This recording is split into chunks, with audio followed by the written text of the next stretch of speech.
बाहर हल्की हल्की बारिश हो रही थी। क्लासरूम के अंदर सभी स्टूडेंट्स बैठे होते हैं। तभी स्कूल का सायरन बजता है।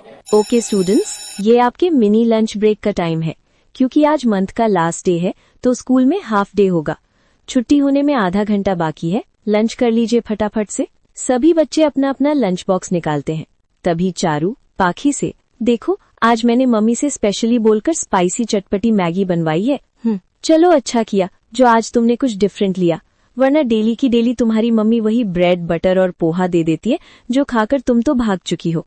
वैसे तुम्हारी मम्मी ने तुम्हें क्या दिया?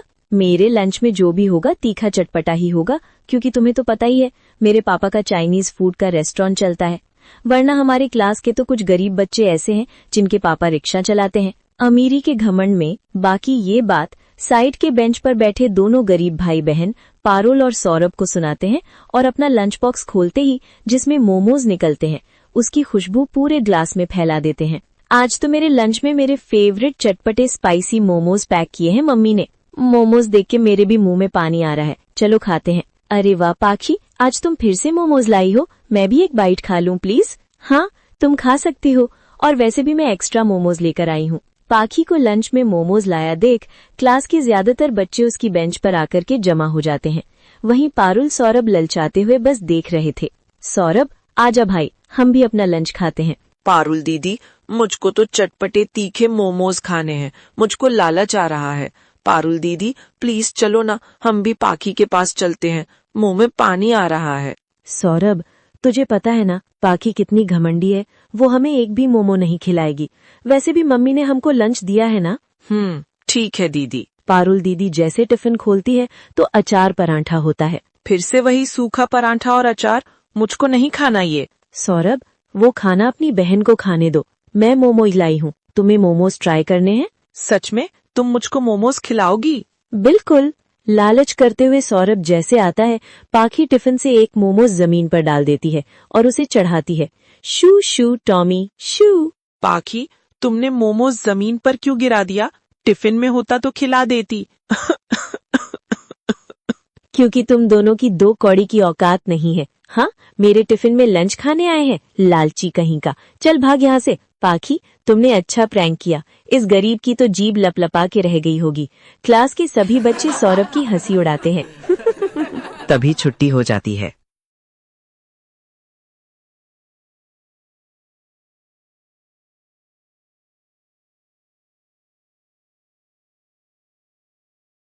और सौरभ रोते हुए घर आता है, जहाँ सब किराए के छोटे से कमरे के अंदर बैठे थे। तभी माधवी भाभी, सौरभ, पारुल स्कूल से आ गए हैं। क्या बात है, मेरा बेटा रो क्यों रहा है? आज के बाद मैं कभी स्कूल नहीं जाऊंगा। अरे मगर मेरे प्यारे पोते को हुआ क्या है? दादी के पास आ।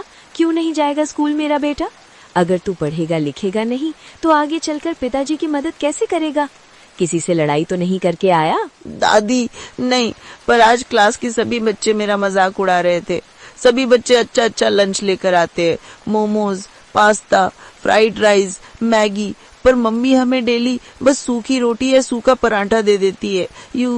मुझे नहीं पसंद, मुझे भी मोमोज खाने हैं। सौरभ के मोमोज खाने का रट देख करके रेवती उसे फुसलाते हुए कहती है, मेरे लाडले पोते, ये मैगी मोमोज बिल्कुल अच्छी चीज नहीं होते।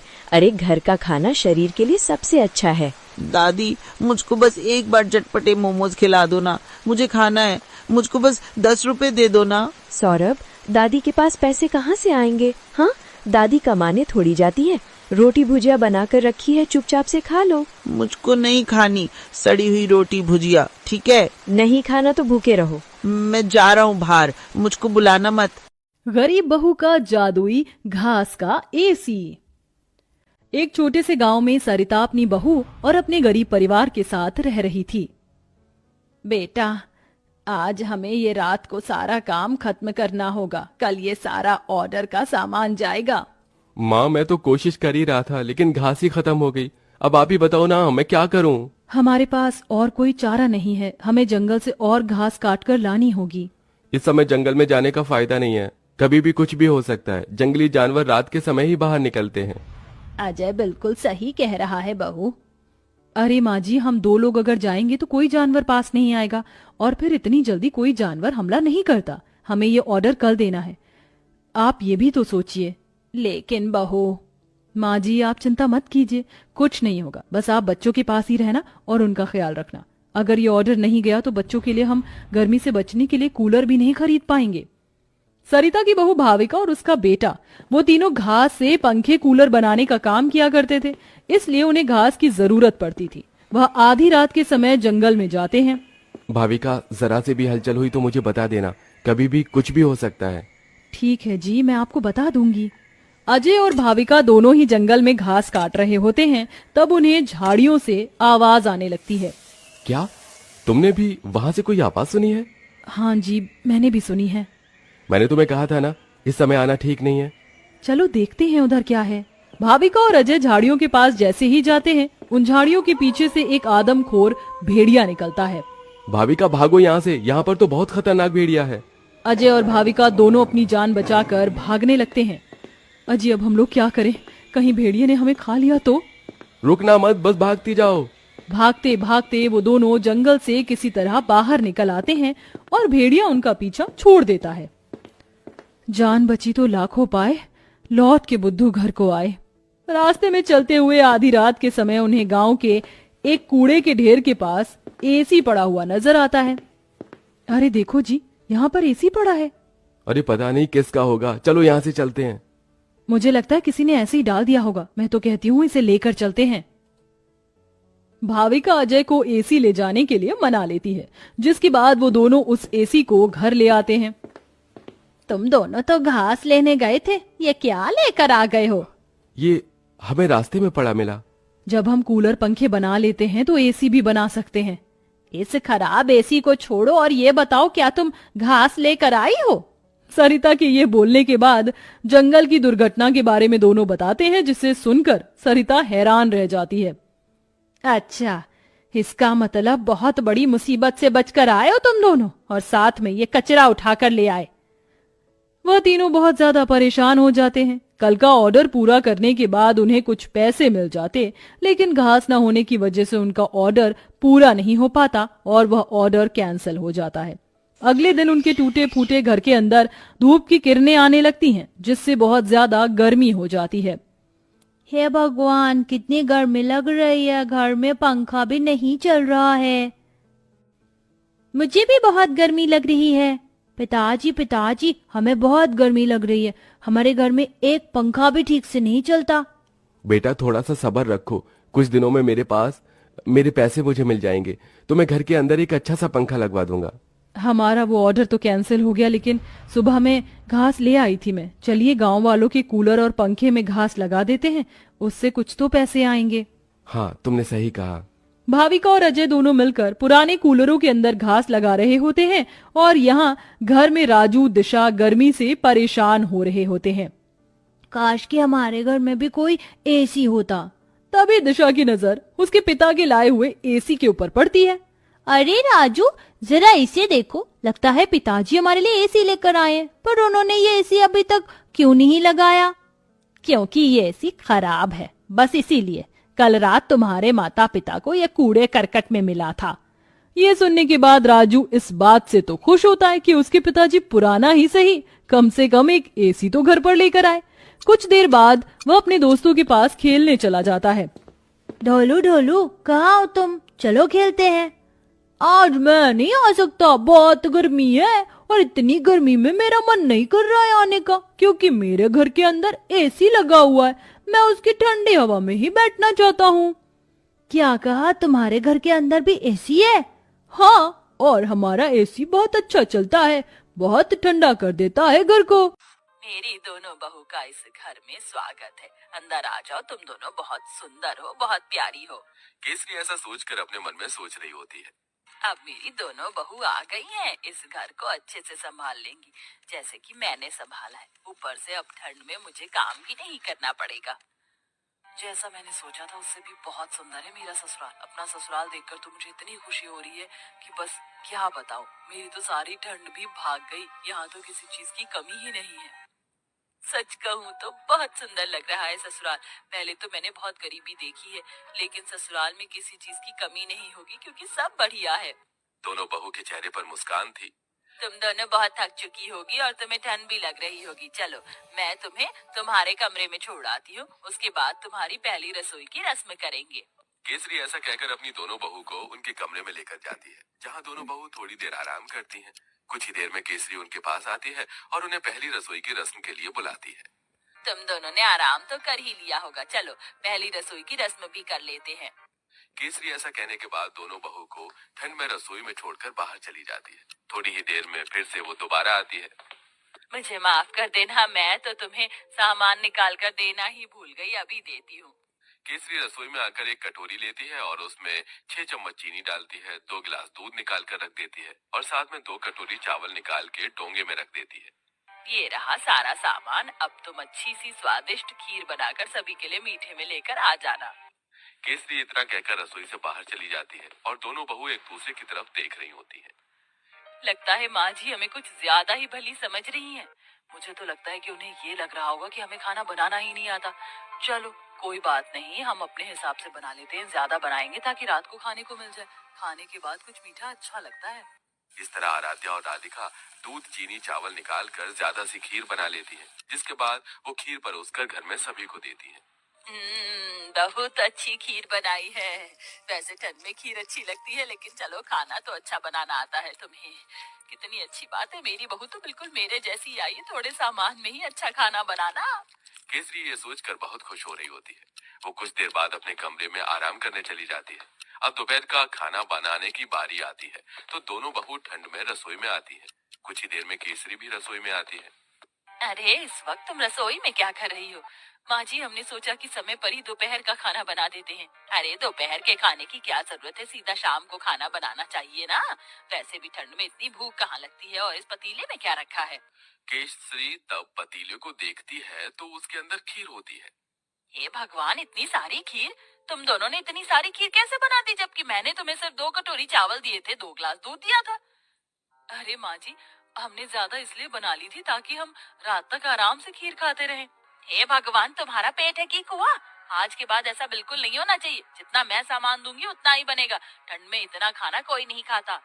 लेकिन माँ जी, लेकिन वेकिन कुछ नहीं। इस घर को चलाना है या घर की बर्बादी करनी है? आज से ही अपने कान में आटा लगा लो, फिर ये गलती नहीं होनी चाहिए। राम राम राम, इतनी सारी खीर देखकर कहीं आज मुझे हार्ट अटैक ही ना आ जाए। ऐसा बोलते बोलते केसरी अपने कमरे में चली जाती है और दोनों बहू ठंड में कांपते हुए एक दूसरे को देखती रह जाती हैं। फिर आती है रात को खाना बनाने की बारी। तो रात को जब खाना बनाने दोनों बहू ठंड से कांपते हुए रसोई में जाती हैं, उनसे पहले वहाँ केसरी मौजूद होती है। उसने पहले ही सब कुछ गिनती करके निकाला होता है। देखो बहू, ये 1 बैंगन है, 4 आलू हैं, साथ में मैंने आटा निकाल कर रख दिया है। इस आटे में से केवल 10 रोटी बननी चाहिए, 2 मेरी, 4 तुम दोनों की और 4 दोनों मेरे बेटों की। ऐसा कहकर केसरी रसोई में चली जाती है। इस तरह दोनों ही बहू कंजूस सास से बहुत ज्यादा परेशान हो जाती हैं। रोटी बनाते बनाते आखिरी में 10 रोटी के बाद एक लोई रह जाती है। दोनों बहू वो भी बना देती हैं। तो इस बात पर भी केसरी उन्हें खूब सारी बातें सुना रही होती है।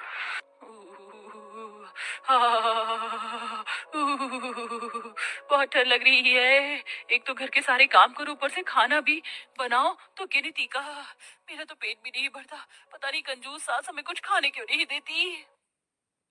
सही बोल रही हो, ऊपर से रसोई में काम करते हुए ठंड लगती है। हमारी सास हमें एक हीटर भी नहीं ला कर दे सकती। वैसे मुझे बहुत जोरों से भूख लगी है, 2 रोटी में मेरा क्या होगा? एक आखिरी में 10 रोटी के बाद एक लोई रह जाती है। दोनों बहू वो भी बना देती हैं। तो इस बात पर भी केसरी उन्हें खूब सारी बातें सुना रही होती है।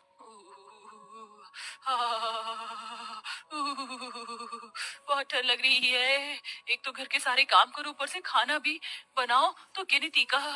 मेरा तो पेट भी नहीं भरता। पता नहीं कंजूस सास हमें कुछ खाने क्यों नहीं देती। एक छोटे से गांव का नाम श्यामपुर था, जहां एक साधारण परिवार का व्यक्ति मोहन रहता था।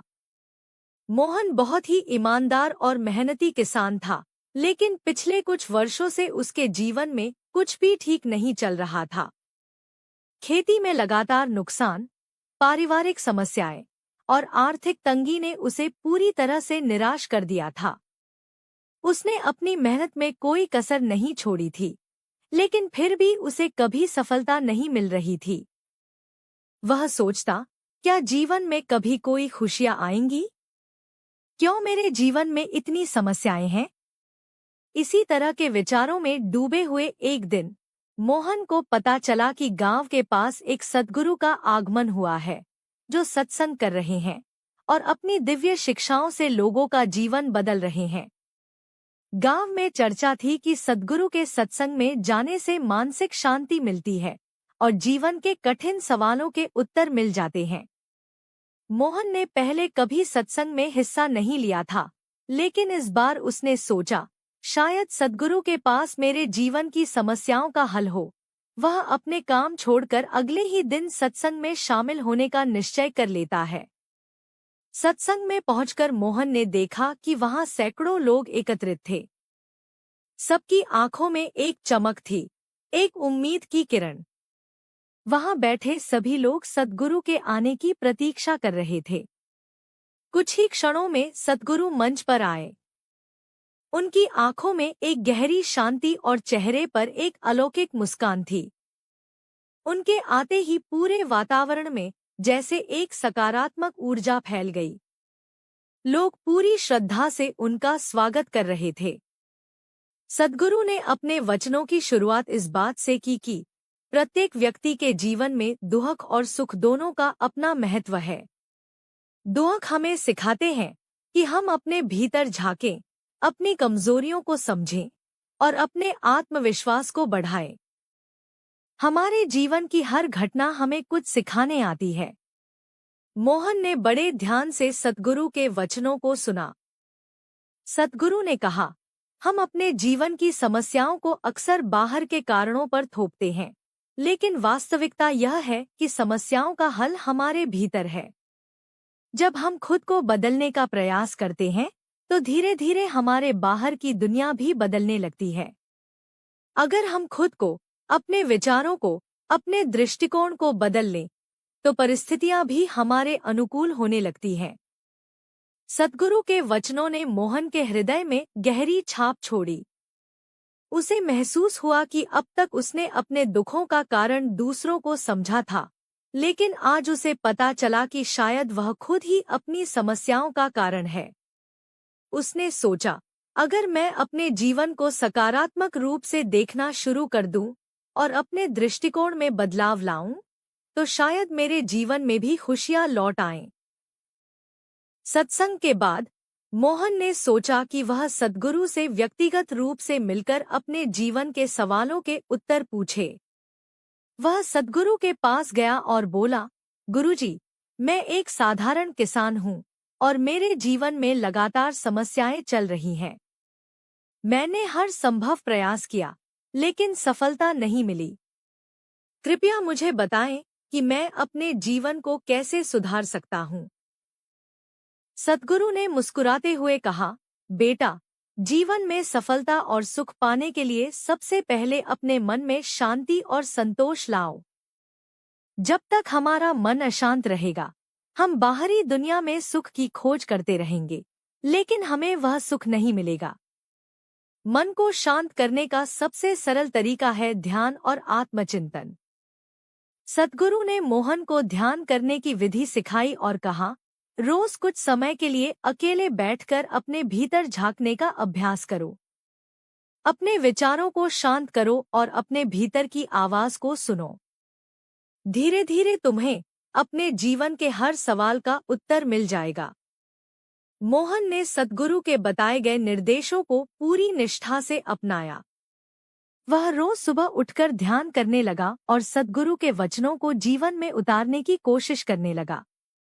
उसने अपनी सोच को सकारात्मक बना लिया और हर परिस्थिति में शांति बनाए रखने का अभ्यास किया। धीरे धीरे उसने उफ उफ, कितनी जोरों की सुसु आई है। अगर जरा भी देर हुई तो यहीं निकल जाएगी। घर पहुंचने में तो भी टाइम लगेगा। ऐसा करती हूँ, यहीं पार्क में बने इस पेड़ के पीछे ही बैठ जाती हूँ। गर्मी दोपहरी का टाइम है, सभी अपने अपने घरों में अभी सो रहे होंगे। शर्मिली जल्दी से पेड़ के पीछे जाकर सुसु करने बैठ जाती है और कहती है, आहा, सचमुच हल्का होने में जो सुख है वो दुनिया के सभी सुखों से परे है। इतना कहते ही शर्मिली की आंख खुल जाती है और वो देखती है कि उसका बिस्तर गीला हो चुका है। असल में वो एक सपना देख रही थी। वो उठती है तो देखती है कि बिस्तर पर ही उसकी सुसु निकल गई है। हे राम, इसीलिए बिस्तर पर सुसु करने में इतना मजा आ रहा था। लेकिन अब क्या करूं? अगर कहीं वो उठ गए तो मेरे बारे में क्या सोचेंगे? ऐसा करती हूँ, चुपचाप सो जाती हूँ। गर्मी बहुत है, सुबह होने तक सूख जाएगा। ये सोचकर शर्मीली वहीं पर सो गई। सुबह रौनक की जब आंख खुलती है तब तक बिस्तर सूख गया था, लेकिन सुसु की बदबू अभी भी आ रही थी। ये सुसु जैसी गंदी बदबू हमारे रूम से कैसे आ रही है? नहीं मालूम जी, हो सकता है कि ये इस गबरू का काम हो। गबरू रौनक का पालतू कुत्ता है। रौनक उसे बहुत प्यार करता था, तो वही शर्मीली को वो फूटी आंख नहीं पाता था। वो अपना हर गुनाह गबरू के मत्थे मर देती थी, और आज भी उसने बिल्कुल वैसा ही किया। रौनक ने गबरू को गुस्से में बहुत डांटा। गबरू, आजकल बड़ा ही शैतान हो गया तू। पहले तो कभी तू ऐसा नहीं करता था। अरे जब तुझे घुमाने के लिए बाहर ले जाता हूँ तो अपना ये सब काम वहीं निपटा लिया करना। रौनक गबरू को डांट कर नहाने चला जाता है, लेकिन उस बेचारे को ये समझ नहीं आता कि आखिर उसे ये किस बात की सजा मिल रही थी। उधर शर्मीली खुद से कहती है, बचपन से ही मुझे ये बीमारी है, नींद में ही सुसु पोटी कर देती हूँ। ना जाने कब मेरी ये गंदी आदत सुधरेगी। शर्मीली बचपन से ही ऐसा करती आई है। वो जब 6 साल की थी तब से ही वो नींद में ही सुसु पोटी करती आई है। ओहो, कितनी जोर की सुसु आ रही है। आधी रात हो रही है। कौन बाहर जाए, और नींद भी बहुत जोरों की आ रही है। अब कौन इस प्यारी सी नींद को छोड़कर सुसु करने उठे। एक काम करती हूँ, इस गरीब बहू का जादुई घास का एसी। एक छोटे से गांव में सरिता अपनी बहू और अपने गरीब परिवार के साथ रह रही थी। बेटा, आज हमें ये रात को सारा काम खत्म करना होगा। कल ये सारा ऑर्डर का सामान जाएगा। माँ, मैं तो कोशिश कर ही रहा था, लेकिन घास ही खत्म हो गई। अब आप ही बताओ ना, मैं क्या करूँ? हमारे पास और कोई चारा नहीं है। हमें जंगल से और घास काट कर लानी होगी। इस समय जंगल में जाने का फायदा नहीं है, कभी भी कुछ भी हो सकता है। जंगली जानवर रात के समय ही बाहर निकलते हैं। अजय बिल्कुल सही कह रहा है बहू। अरे माँ जी, हम 2 लोग अगर जाएंगे तो कोई जानवर पास नहीं आएगा, और फिर इतनी जल्दी कोई जानवर हमला नहीं करता। हमें ये ऑर्डर कल देना है। आप ये भी तो सोचिए। लेकिन बहू। माँ जी, आप चिंता मत कीजिए, कुछ नहीं होगा। बस आप बच्चों के पास ही रहना और उनका ख्याल रखना। अगर ये ऑर्डर नहीं गया तो बच्चों के लिए हम गर्मी से बचने के लिए कूलर भी नहीं खरीद पाएंगे। सरिता की बहू भाविका और उसका बेटा, वो तीनों घास से पंखे कूलर बनाने का काम किया करते थे, इसलिए उन्हें घास की जरूरत पड़ती थी। वह आधी रात के समय जंगल में जाते हैं। भाविका, जरा से भी हलचल हुई तो मुझे बता देना, कभी भी कुछ भी हो सकता है। ठीक है जी, मैं आपको बता दूंगी। अजय और भाविका दोनों ही जंगल में घास काट रहे होते हैं, तब उन्हें झाड़ियों से आवाज आने लगती है। क्या तुमने भी वहां से कोई आवाज सुनी है? हाँ जी, मैंने भी सुनी है। मैंने तुम्हें कहा था ना, इस समय आना ठीक नहीं है। चलो देखते हैं उधर क्या है। भाविका और अजय झाड़ियों के पास जैसे ही जाते हैं, उन झाड़ियों के पीछे से एक आदमखोर भेड़िया निकलता है। भाविका, भागो यहाँ से, यहाँ पर तो बहुत खतरनाक भेड़िया है। अजय और भाविका दोनों अपनी जान बचाकर भागने लगते हैं। अजय, अब हम लोग क्या करें? कहीं भेड़िए ने हमें खा लिया तो? रुकना मत, बस भागती जाओ। भागते भागते वो दोनों जंगल से किसी तरह बाहर निकल आते हैं और भेड़िया उनका पीछा छोड़ देता है। जान बची तो लाखों पाए, लौट के बुद्धू घर को आए। रास्ते में चलते हुए आधी रात के समय उन्हें गांव के एक कूड़े के ढेर के पास एसी पड़ा हुआ नजर आता है। अरे देखो जी, यहाँ पर एसी पड़ा है। अरे पता नहीं किसका होगा, चलो यहाँ से चलते हैं। मुझे लगता है किसी ने ऐसे ही डाल दिया होगा। मैं तो कहती हूँ इसे लेकर चलते हैं। भाविका अजय को एसी ले जाने के लिए मना लेती है, जिसके बाद वो दोनों उस एसी को घर ले आते हैं। तुम दोनों तो घास लेने गए थे, ये क्या लेकर आ गए हो? ये हमें रास्ते में पड़ा मिला। जब हम कूलर पंखे बना लेते हैं तो एसी भी बना सकते हैं। इस खराब एसी को छोड़ो और ये बताओ, क्या तुम घास लेकर आई हो? सरिता के ये बोलने के बाद जंगल की दुर्घटना के बारे में दोनों बताते हैं, जिसे सुनकर सरिता हैरान रह जाती है। अच्छा, इसका मतलब बहुत बड़ी मुसीबत से बचकर आए हो तुम दोनों, और साथ में ये कचरा उठाकर ले आए। वह तीनों बहुत ज्यादा परेशान हो जाते हैं। कल का ऑर्डर पूरा करने के बाद उन्हें कुछ पैसे मिल जाते, लेकिन घास न होने की वजह से उनका ऑर्डर पूरा नहीं हो पाता और वह ऑर्डर कैंसिल हो जाता है। अगले दिन उनके टूटे फूटे घर के अंदर धूप की किरणें आने लगती हैं, जिससे बहुत ज्यादा गर्मी हो जाती है। हे भगवान, कितनी गर्मी लग रही है, घर में पंखा भी नहीं चल रहा है। मुझे भी बहुत गर्मी लग रही है। पिताजी, हमें बहुत गर्मी लग रही है। हमारे घर में एक पंखा भी ठीक से नहीं चलता। बेटा थोड़ा सा सब्र रखो, कुछ दिनों में मेरे पैसे मुझे मिल जाएंगे तो मैं घर के अंदर एक अच्छा सा पंखा लगवा दूंगा। हमारा वो ऑर्डर तो कैंसिल हो गया, लेकिन सुबह में घास ले आई थी मैं। चलिए गांव वालों के कूलर और पंखे में घास लगा देते हैं, उससे कुछ तो पैसे आएंगे। हाँ तुमने सही कहा। भाविका और अजय दोनों मिलकर पुराने कूलरों के अंदर घास लगा रहे होते हैं और यहाँ घर में राजू दिशा गर्मी से परेशान हो रहे होते हैं। काश कि हमारे घर में भी कोई एसी होता। तभी दिशा की नजर उसके पिता के लाए हुए एसी के ऊपर पड़ती है। अरे राजू, जरा इसे देखो, लगता है पिताजी हमारे लिए एसी लेकर आए हैं, पर उन्होंने ये एसी अभी तक क्यों नहीं लगाया? क्योंकि ये एसी खराब है, बस इसीलिए। कल रात तुम्हारे माता पिता को यह कूड़े करकट में मिला था। ये सुनने के बाद राजू इस बात से तो खुश होता है कि उसके पिताजी पुराना ही सही, कम से कम एक एसी तो घर पर लेकर आए। कुछ देर बाद वह अपने दोस्तों के पास खेलने चला जाता है। ढोलू ढोलू, कहाँ हो तुम? चलो खेलते हैं। आज मैं नहीं आ सकता, बहुत गर्मी है और इतनी गर्मी में मेरा मन नहीं कर रहा है आने का, क्योंकि मेरे घर के अंदर एसी लगा हुआ है। मैं उसकी ठंडी हवा में ही बैठना चाहता हूँ। क्या कहा? तुम्हारे घर के अंदर भी एसी है? हाँ, और हमारा एसी बहुत अच्छा चलता है, बहुत ठंडा कर देता है घर को। बाहर हल्की हल्की बारिश हो रही थी। क्लासरूम के अंदर सभी स्टूडेंट्स बैठे होते हैं। तभी स्कूल का सायरन बजता है। ओके स्टूडेंट्स, ये आपके मिनी लंच ब्रेक का टाइम है, क्योंकि आज मंथ का लास्ट डे है तो स्कूल में हाफ डे होगा। छुट्टी होने में आधा घंटा बाकी है, लंच कर लीजिए फटाफट से। सभी बच्चे अपना अपना लंच बॉक्स निकालते हैं। तभी चारू पाखी से, देखो आज मैंने मम्मी से स्पेशली बोलकर स्पाइसी चटपटी मैगी बनवाई है। चलो अच्छा किया जो आज तुमने कुछ डिफरेंट लिया, वरना डेली की डेली तुम्हारी मम्मी वही ब्रेड बटर और पोहा दे देती है जो खाकर तुम तो भाग चुकी हो। वैसे तुम्हारी मम्मी ने तुम्हें क्या दिया?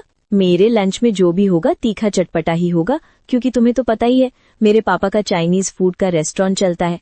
वरना हमारे क्लास के तो कुछ गरीब बच्चे ऐसे हैं जिनके पापा रिक्शा चलाते हैं। अमीरी के घमंड में बाकी ये बात साइड के बेंच पर बैठे दोनों गरीब भाई बहन पारुल और सौरभ को सुनाते हैं और अपना लंच बॉक्स खोलते ही जिसमें मोमोज निकलते हैं उसकी खुशबू पूरे ग्लास में फैला देते हैं। आज तो मेरे लंच में मेरे फेवरेट चटपटे स्पाइसी मोमोज पैक किए हैं मम्मी ने। मोमोज देख के मेरे भी मुंह में पानी आ रहा है, चलो खाते हैं। अरे वाह पाखी, आज तुम फिर से मोमोज लाई हो, मैं भी एक बाइट खा लूं प्लीज? हाँ तुम खा सकती हो, और वैसे भी मैं एक्स्ट्रा मोमोज लेकर आई हूँ। पाखी को लंच में मोमोज लाया देख क्लास के ज्यादातर बच्चे उसकी बेंच पर आकर के जमा हो जाते हैं।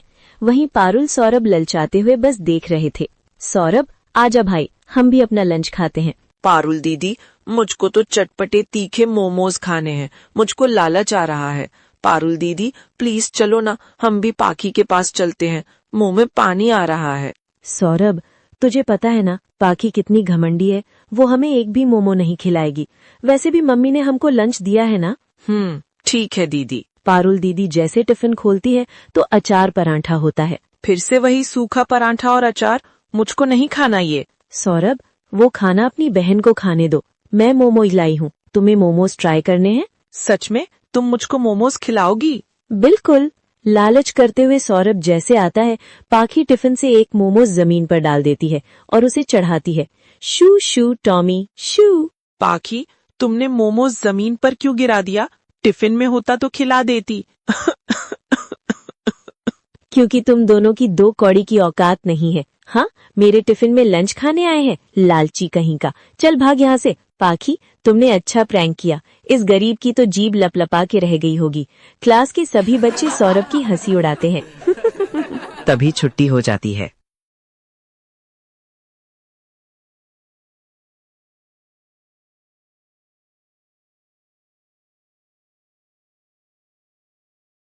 और सौरभ रोते हुए घर आता है, जहाँ सब किराए के छोटे से कमरे के अंदर बैठे थे। तभी माधवी भाभी, सौरभ, पारुल स्कूल से आ गए हैं? क्या बात है, मेरा बेटा रो क्यों रहा है? आज के बाद मैं कभी स्कूल नहीं जाऊंगा। अरे मगर मेरे प्यारे पोते को हुआ क्या है? दादी के पास आ, क्यों नहीं जाएगा स्कूल मेरा बेटा? अगर तू पढ़ेगा लिखेगा नहीं तो आगे चलकर पिताजी की मदद कैसे करेगा? किसी से लड़ाई तो नहीं करके आया? दादी नहीं, पर आज क्लास के सभी बच्चे मेरा मजाक उड़ा रहे थे। सभी बच्चे अच्छा अच्छा लंच लेकर आते, momos, pasta, fried rice, Maggi, पर मम्मी हमें डेली बस सूखी रोटी या सूखा पराठा दे देती है। मुझे नहीं पसंद, मुझे भी मोमोज खाने हैं। सौरभ के मोमोज खाने का रट देख करके रेवती उसे फुसलाते हुए कहती है, मेरे लाडले पोते, ये मैगी मोमोज बिल्कुल अच्छी चीज नहीं होते। अरे घर का खाना शरीर के लिए सबसे अच्छा है। दादी, मुझको बस एक बार चटपटे मोमोज खिला दो ना, मुझे खाना है। मुझको बस 10 रुपए दे दो ना। सौरभ, दादी के पास पैसे कहाँ से आएंगे? हाँ, दादी कमाने थोड़ी जाती है। रोटी भुजिया बनाकर रखी है, चुपचाप से खा लो। मुझको नहीं खानी सड़ी हुई रोटी भुजिया, ठीक है? नहीं खाना तो भूखे रहो। मैं जा रहा हूँ बाहर, मुझको बुलाना मत। वह वापस घर की तरफ नहीं लौटता, बल्कि आगे पीछे गांव के कुछ लोगों से काम का पता करता रहा, लेकिन किसी के पास भी कोई काम नहीं मिला। अपने गांव में तो मुझे कोई भी काम नहीं मिल रहा और बाहर किसी दूर के गांव में मैं काम नहीं कर सकता। मेरी बीमार बेटी घर पर है, मुझे जल्दी घर भी आना होता है। मैं क्या करूं? अभी रात होने में भी समय है। मैं और किसी से काम का पता करता हूं, शायद कहीं कोई मजदूरी ही मिल जाए ताकि मैं अपनी बेटी के लिए दवाइयां और खाने पीने की चीजें ले सकूं। एकदम किस्मत मुझे किस मोड़ पर ले आई है, न जाने भगवान की क्या मर्जी है। रघु काम की तलाश में भटकता रहा, लेकिन उसे कोई काम नहीं मिला। वह रात को मायूस होकर घर की तरफ लौटा। घर पहुंचते ही उसकी बेटी ने पूछा, पिताजी क्या हुआ, आपको कोई काम मिला या नहीं? नहीं बेटी, सुबह से शाम तक काम की तलाश करता रहा, लेकिन किसी ने भी काम नहीं दिया। लेकिन तुम चिंता मत करो, मैं कल फिर से काम का पता करूंगा। तुम बताओ, तुमने दवा खाई है या नहीं और तबीयत अब कैसी है? नहीं पिताजी, दवा तो सुबह ही खत्म हो गई थी, मुझे आपको बताने का याद नहीं रहा। ये क्या बोल रही हो बेटी? तुम्हें पता भी है तुम्हारी तबीयत कितनी खराब है। दवा के बिना तुम्हारा गुजारा नहीं है। फिर तुमने मुझे बताया क्यों नहीं? मैं जैसे ही पैसे करूं तुम्हारे लिए दवा लेकर आता हूं। आज तुमने ये गलती कर दी है, दोबारा ऐसा मत करना। तुम बैठो, मैं तुम्हारे लिए दवा लेकर आता हूं। पिताजी, रात हो चुकी है, मुझे अकेले घर डर लगेगा, अब आप रहने दीजिए। वैसे भी आपके पास तो पैसे भी नहीं है, फिर मेरी दवा कैसे लाएंगे? बेटी, तुम्हारी दवा के लिए मैं किसी से पैसे उधार ले लूंगा, लेकिन मैं तुम्हारी दवा जरूर लेकर आऊंगा। तुम थोड़ा इंतजार करो। नहीं पिताजी, आप रहने दीजिए, सुबह ले आएंगे, मेरी तबीयत अब कुछ बेहतर है। ए भगवान, अब ये गाजरें जल्दी से जल्दी उग जाए ताकि मैं इन्हें बेचकर अपने घर का खर्च चला सकूं। रघु खेत पर काम करके जब घर गया तो उसने देखा कि उसकी बेटी जमीन पर गिरी हुई थी। रघु ने जल्दी से बेटी को उठाया, चारपाई पर लिटाया और उसके मुंह पर पानी डाला। बेटी उठो, क्या हुआ तुमको? देखो मैं आ गया हूँ, जल्दी आंखें खोलो। कुछ देर तक बेटी ने आंखें खोली। रघु को भी समझ आ चुकी थी कि एक दिन दवा न लेने की वजह से उसकी बेटी की यह हालत हुई है। मुझे जैसे भी करके अपनी बेटी के लिए दवा लानी होगी। मेरे पास जीने का एक ही सहारा है, अगर इसे भी कुछ हो गया तो मैं तो जीते जी मर जाऊंगा। मैं आज ही दवा लेकर आऊंगा। बेटी, तुम अपना ख्याल रखो, मैं तुम्हारे लिए दवा लेकर आता हूं। और हाँ, बिल्कुल भी उठना नहीं, मैं थोड़ी ही देर में आ जाऊंगा। अपना ख्याल रखना। रघु सीधे अपने एक दोस्त के पास गया जो दूसरे गांव के जमींदार का नौकर था। दूसरे गांव का जमींदार लोगों को सूद पर पैसे देता था। रघु सीधे उसके पास गया और जाकर बोला, अर्जुन भाई, मुझे पैसों की बहुत सख्त जरूरत है। मेरी बेटी के लिए दवा लेनी है। मुझे अपने मालिक से कुछ रकम सूद पर उधार दिला दो, तुम्हारी बहुत मेहरबानी होगी।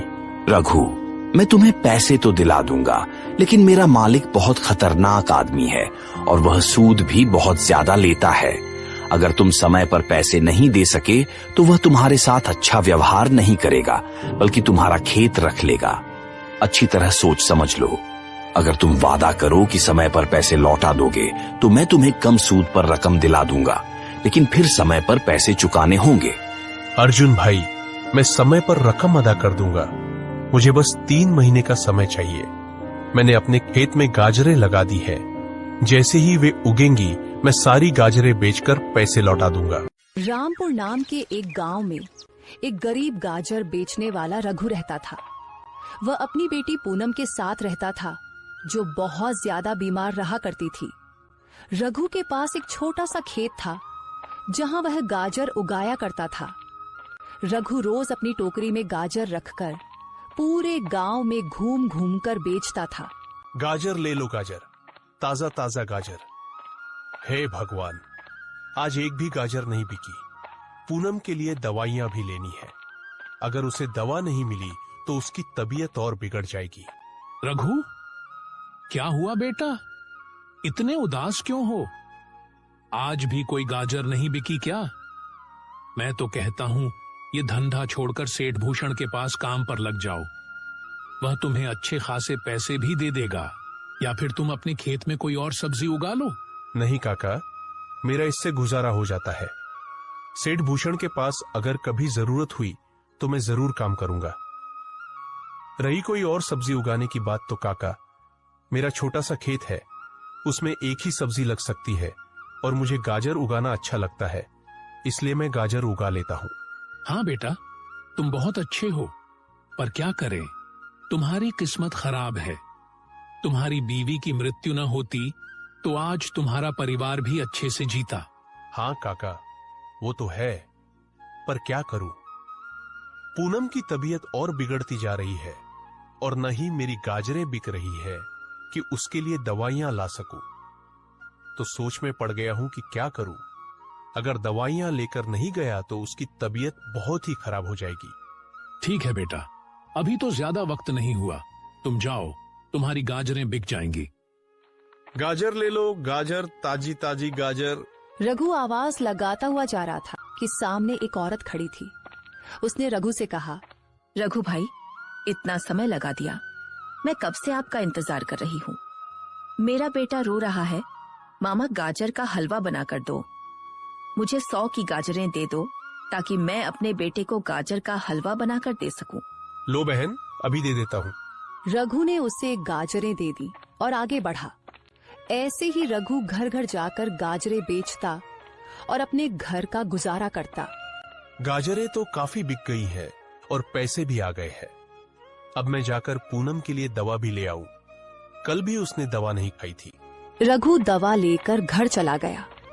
घर आकर उसने अपनी बेटी की ओर देखा, जो उदास सी बैठी थी। बेटी, देखो, मैं दवा लेकर आया हूँ, दवा खाओ, तुम्हें अच्छा लगेगा।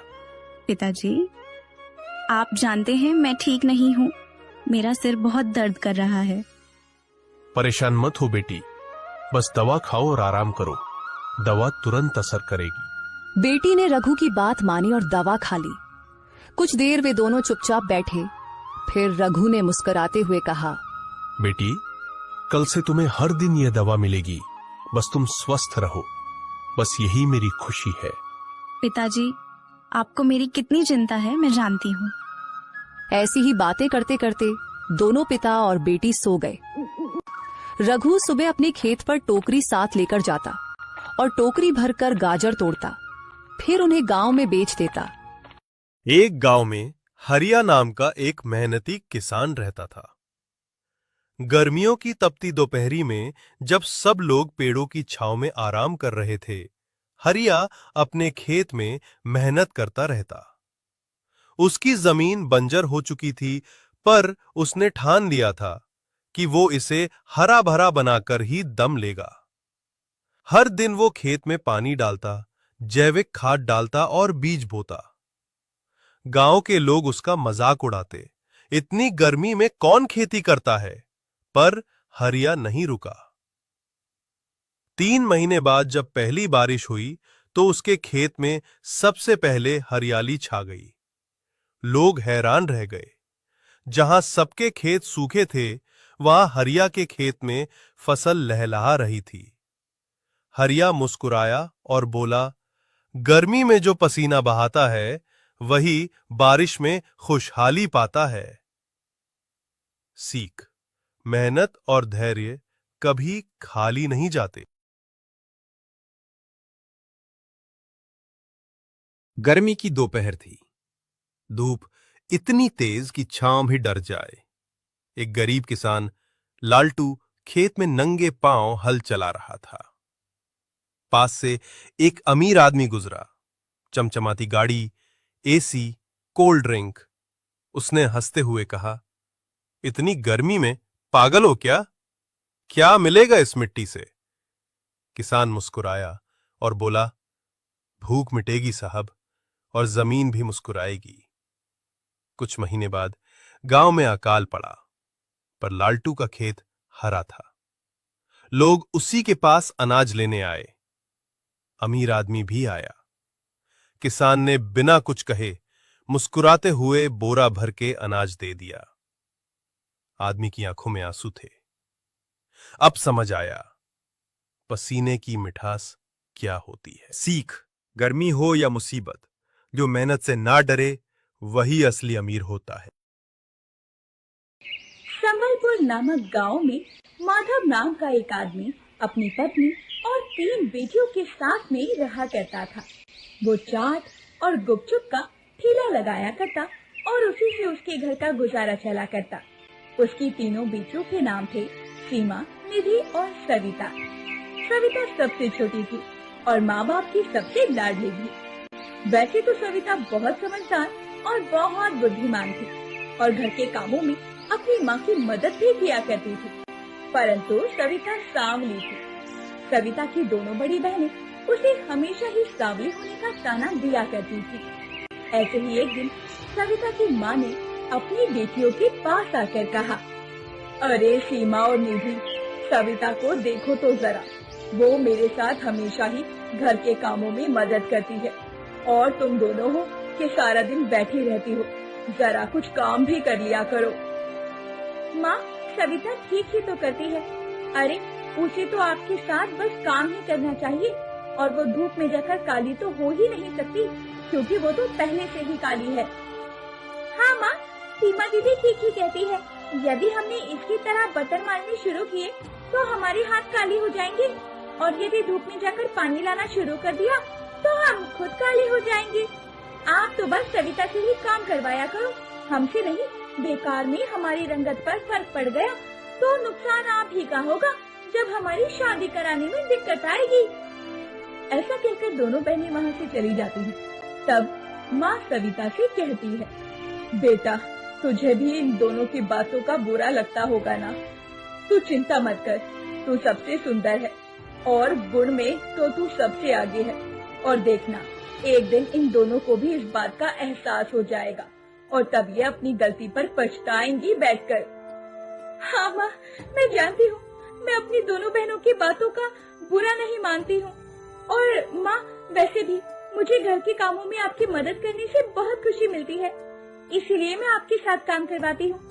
और ठीक ही तो कहती हैं वो दोनों, वो गोरी है, अगर धूप में जाएंगी तो काली हो जाएंगी।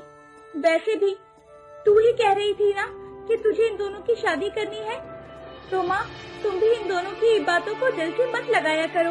और चलो अब हम काम खत्म कर लेते हैं, वरना जैसे जैसे दोपहरी बढ़ेगी काम करना मुश्किल हो जाएगा। और इस तरह सविता कभी भी अपनी दोनों बहनों की बातों पर ध्यान नहीं देती थी और हमेशा अपनी माँ के साथ कामों में लगी रहती। ऐसे ही सब कुछ ठीक चल रहा था, परंतु एक दिन माधव अपना ठेला बंद करके वापस घर आ रहा था। तभी रास्ते में उसका एक ट्रक से एक्सीडेंट हो जाता है और मौके पर ही उसकी मौत हो जाती है। माधव की मौत की खबर सुनकर उसकी पत्नी के सर पर दुखों का आसमान टूट पड़ता है। नहीं नहीं, आप हमें छोड़कर नहीं जा सकते, मेरे साथ साथ 3 बेटियों की जिम्मेदारी भी आप पर है। नहीं, आप ऐसे कैसे जा सकते हैं? मेरी नहीं तो अपनी 3 बेटियों के बारे में तो सोचते। माँ, पिताजी जा चुके हैं और जाने वाले कभी वापस नहीं आते, लेकिन हम तीनों है ना माँ, तुझे संभालने के लिए, तू चिंता मत कर माँ। वो सभी मिलकर अपने पिता का अंतिम संस्कार करते हैं।